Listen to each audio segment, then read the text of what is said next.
sommes de retour sur le plateau de TV Finance pour cette édition du 9 décembre 2022. Je suis ravi de vous retrouver. Je vous remercie beaucoup si vous nous rejoignez à l'instant. Et comme convenu, eh bien, nous retrouvons tout de suite Benoît Fernandez-Rioux et ses Market Movers. Bonjour Benoît. Bonjour. Bonjour, je vous remercie d'être avec nous ce matin. Comme tous les vendredis, Benoît, vous êtes consultant et spécialiste du Forex et également écrivain puisque vous êtes auteur du livre Le Forex et le trader privé. Benoît, on va commencer vos Market Movers avec le gold qui est à la croisée des chemins. Oui, tout à fait. Le gold qui évolue autour d'un pivot $1800 l'once.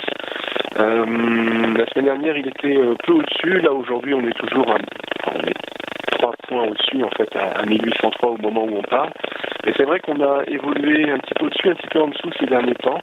Et finalement, on le voit sur le graphique, l'or est en train d'être coincé dans une sorte de squeeze, donc un biseau, concrètement, en termes de figure graphique.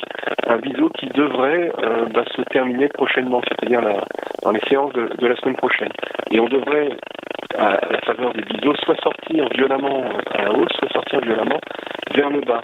Donc quelle est la meilleure probabilité ? Eh bien écoutez, si on était la semaine dernière, je vous aurais dit vers le haut, mais là désormais le temps passe, les indicateurs commencent à se retourner et on a également un essoufflement en fait de la tendance haussière. Donc il est plus probable désormais que l'on sorte plutôt par le bas et donc que l'on revienne sous les 1800.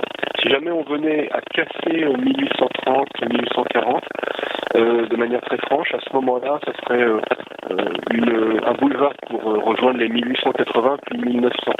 Mais je pense pas que ce soit le scénario qui a le plus de chances qui a le plus de probabilité, puisque c'est désormais à la faveur d'un essoufflement haussier, plutôt une baisse qui est anticipée, et donc un retour sous les 1800.